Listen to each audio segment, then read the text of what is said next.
My wife said I never cook, but for 6 years I brought restaurant dinner home every night. So I stopped bringing her food and the kids noticed something was wrong. Now she defends my effort to everyone. I'm 34 years old. I'm a cook at an Italian restaurant downtown, and for the last 6 years I've had this routine where every night after my shift, I bring dinner home for my family. It's nothing fancy, I just grab some of what we prepared that day, pack it up nice, and bring it home for Rachel and the kids. She handles breakfast and lunch on weekdays. I handle dinner, and that's how we've been working basically since Connor, our oldest son, was born. I never thought this would become a problem, honestly, but a few weeks ago something happened that basically made me rethink this whole dynamic and how our marriage works. Let me backtrack a bit so you understand the context. Rachel and I have been married for 11 years. We have 2 kids, Connor, who's 8, and Sophia, who just turned 6. I work long shifts at the restaurant, usually from 3 in the afternoon until 11 at night, sometimes until midnight on weekends. Rachel works part-time from home doing graphic design, which gives her flexibility to be with the kids during the day. Our division of tasks has always been pretty clear.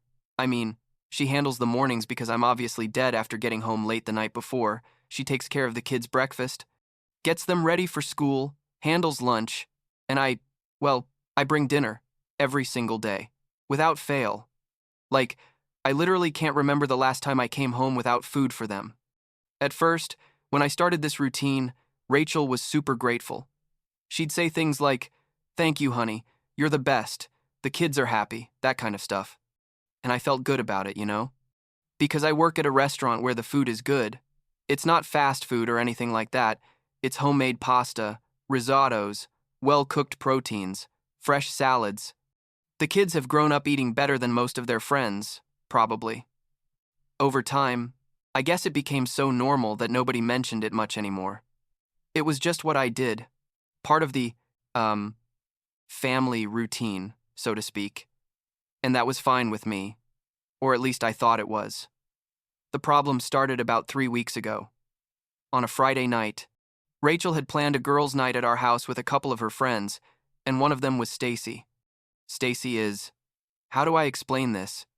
One of those people who has very strong opinions about everything and has no filter for saying what she thinks. She's been divorced for about 2 years because, according to her, her ex was a lazy bum who never helped around the house and she got fed up. Which, well, I understand that must be frustrating, but Stacy tends to project that experience onto literally everything. I usually try not to be around much when she comes over because her comments can be kind of uncomfortable, but that Friday I got home around 11:30, a bit earlier than usual, because we'd had a slow night at the restaurant. I came in through the kitchen door, like I always do, with the bags of food I'd brought for the next day, like leftovers. I thought the kids would like for Saturday lunch. I heard them talking in the living room, laughing, the typical vibe when Rachel has friends over. I was going to go straight upstairs to give them their space, but then I heard my name and, well, naturally I stopped. I wasn't trying to eavesdrop or anything, but when you hear your name, it's hard not to pay attention. Stacy was saying something about how her ex never cooked, never helped with meals, and then, like casually, she asks Rachel, "Does James cook at home or only at the restaurant?"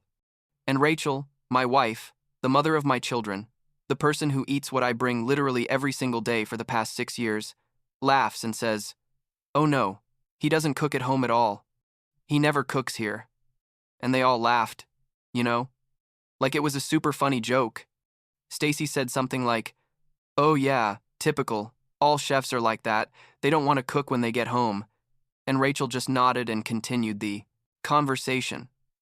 I stood there in the kitchen with the bag still in my hands, processing what I'd just heard. I felt like someone had punched me in the stomach. Like, seriously? I never cook? What have I been doing all these nights then? Because I literally bring prepared food that I personally cook or supervise at the restaurant every single day. Yes, technically I'm not using our kitchen at home, but I'm providing complete dinner for the whole family. Doesn't that count?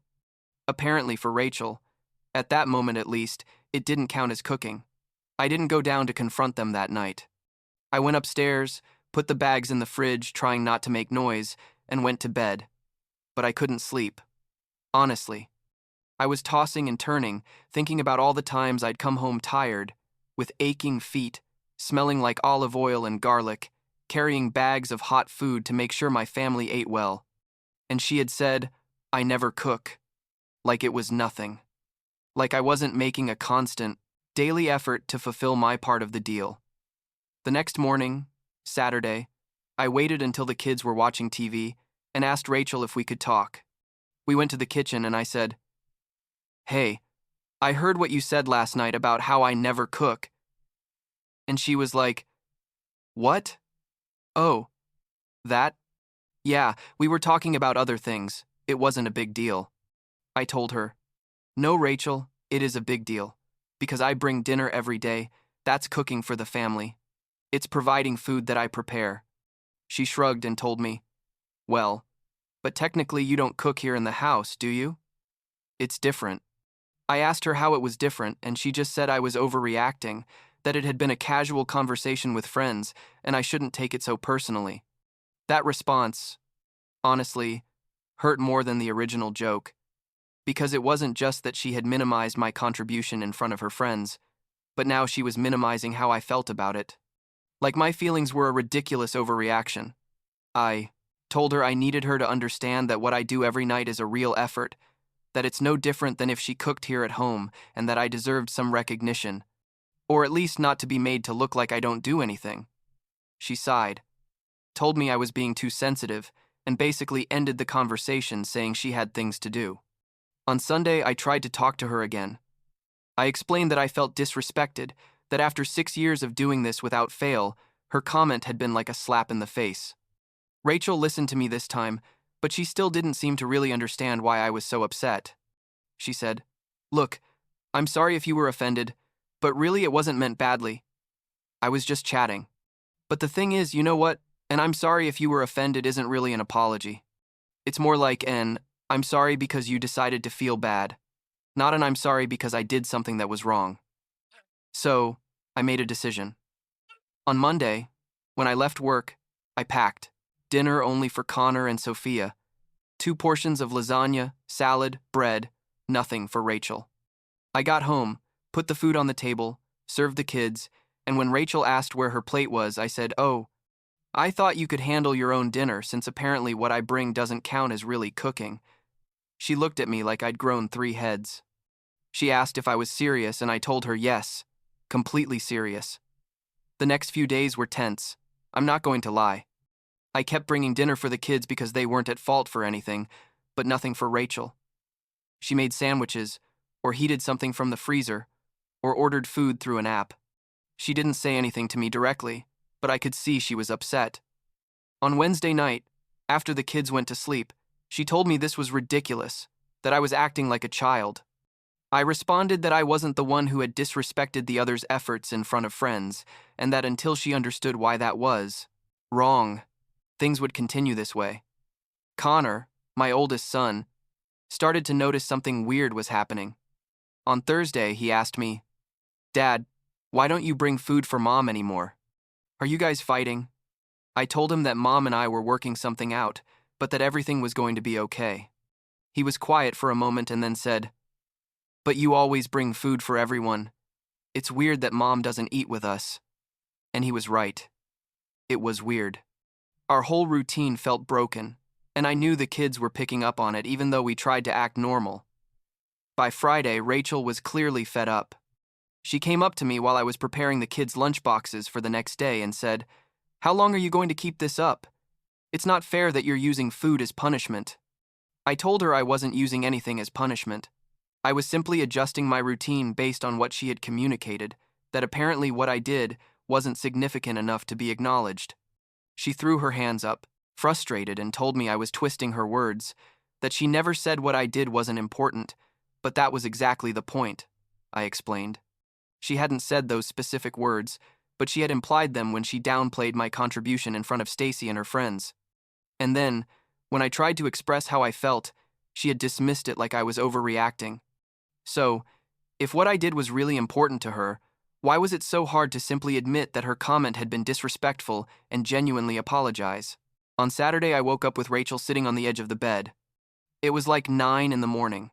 I'd had a particularly long shift the night before and was exhausted. She told me she'd been thinking all week, and that maybe, just maybe, she hadn't fully understood why I was so upset. She said, "Look, when Stacy was talking about her ex and how he never helped, I guess I felt pressured to have something to say too. And without thinking, I made that comment about you not cooking at home. But you're right, it was unfair. You do cook for us, every day, and I shouldn't have minimized that. It wasn't exactly the perfect apology I'd been waiting for, but it was a start." I asked her why it had been so hard to simply admit that from the beginning, and she was quiet for a moment before saying, "I think I got defensive because Stacy is very critical of men in general after her divorce, and I didn't want her to think I should be frustrated with you too. So, I kind of tried to find something to complain about too, something insignificant, and I ended up disrespecting you in the process." That explanation, honestly, made me a bit angrier at first, because basically she was saying she'd thrown me under the bus just to fit in with her friend's mood. But also, in a way, I understood the dynamic. Stacy can be very intense, very absolute in her opinions, and it can be intimidating to disagree with her or not have similar complaints. Rachel continued, "I've been thinking a lot about everything you do. Not just bringing dinner, but how you make sure it's varied, that the kids like it, that there's enough for me to take leftovers to work the next day if I want. And you're right, that is cooking for the family, it definitely is." I told her I appreciated that she was finally acknowledging it, but that she needed to understand that when you minimize what your partner does, especially in front of other people, it damages the relationship. It's not just about the food or about cooking. It's about mutual respect and about standing up for each other, even in casual conversations. She nodded and asked me if we could go back to normal, if I could go back to bringing dinner for everyone. And the following Monday, I went back to bringing food for the whole family. Rachel specifically thanked me when I arrived, which she normally didn't do. And during dinner, she mentioned in front of the kids how good everything was. Connor looked at me and smiled, obviously happy that things seemed to be getting back to normal. The next few days, Rachel kept thanking me every night, and although at first it felt a bit forced, gradually it started to feel more genuine. Then, 2 weeks after the original incident, Stacy came over again. And honestly, when Rachel told me she was coming, I felt a bit anxious. I didn't want to relive that whole situation, but Rachel assured me everything was going to be fine. I got home around 10 that night, earlier than Stacy probably expected, and I heard her making another comment about how men who work in kitchens never want to cook at home, like repeating herself from the previous comment. But this time, I heard something different. Rachel told her, "Well, actually, James brings dinner home every day after work, food that he himself prepares or supervises, so technically he does cook for us constantly." Stacy was like, "Oh, really?" And Rachel said, "Yeah, he's been doing it for years. It's his way of contributing to family meals, and honestly, I don't know what I'd do without it." I stood there in the hallway, not because I was spying, but because I'd just come in and needed to process what I'd just heard. Rachel had stood up for me. She had corrected the narrative she herself had created weeks earlier. Later that night, after Stacy left, I asked Rachel about what she'd said.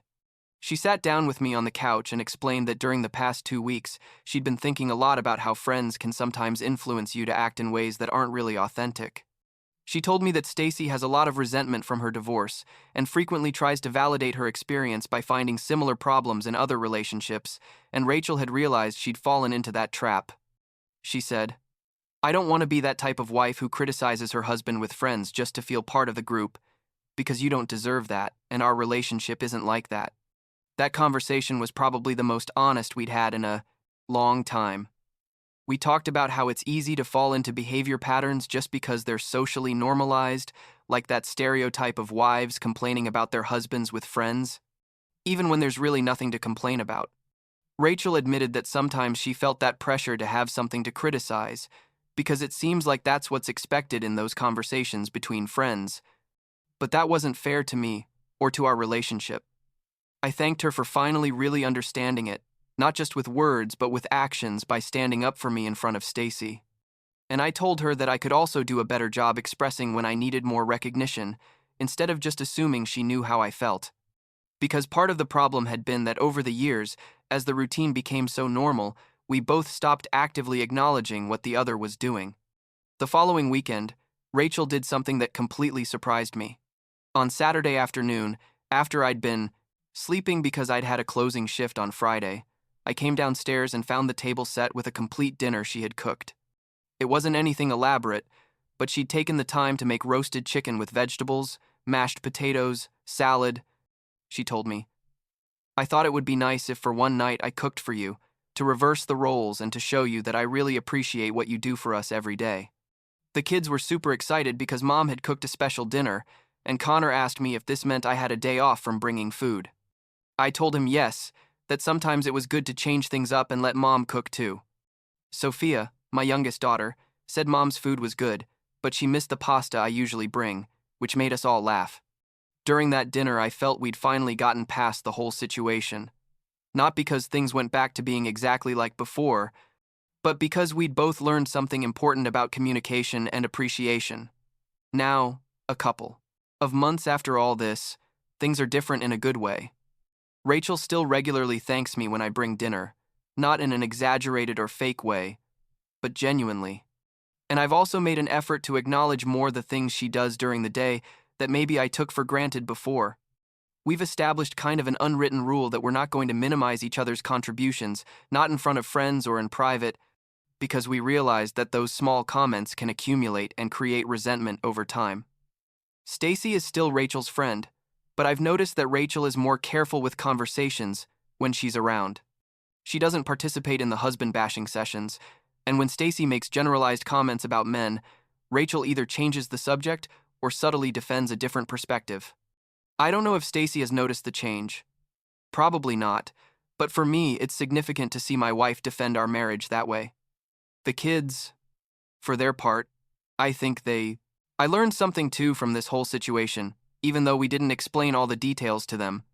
Connor told me a few weeks ago, "Dad, thanks for bringing food every day. It's good. And I like it." It was super simple, but it meant a lot to me. And Sophia now insists on giving me a hug every night when I arrive with the food bags. Like her way of saying thanks, I guess. What stays with me most from this whole experience is that respect and appreciation in a relationship shouldn't be taken for granted. And that standing up for your partner, even in casual social situations, is fundamental. It wasn't just about the food or about who cooks. It was about feeling valued and recognized for the efforts you make day after day. And I also learned that sometimes you need to set boundaries, even when they seem drastic, for your point to be heard. I'm not proud that I had to stop bringing dinner for Rachel for her to understand my perspective, but in the end, I think it was necessary for both. Kind of us to evaluate how we were handling our dynamic. I still work at the same restaurant, I still get home late, and yes, I still bring dinner every day. But now it feels different. It feels truly appreciated, and that makes all the effort worth even more.